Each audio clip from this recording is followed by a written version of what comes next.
Workers are now suing Sterigenics in Cobb County, claiming they were exposed to hazardous gases for years.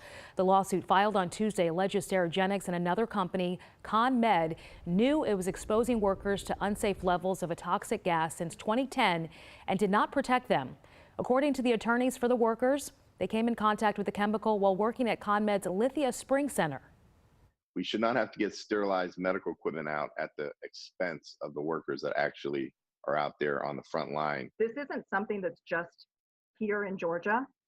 It's throughout our entire country, and we need to have a really strong environmental protection agency that actually produces regulations that then are followed.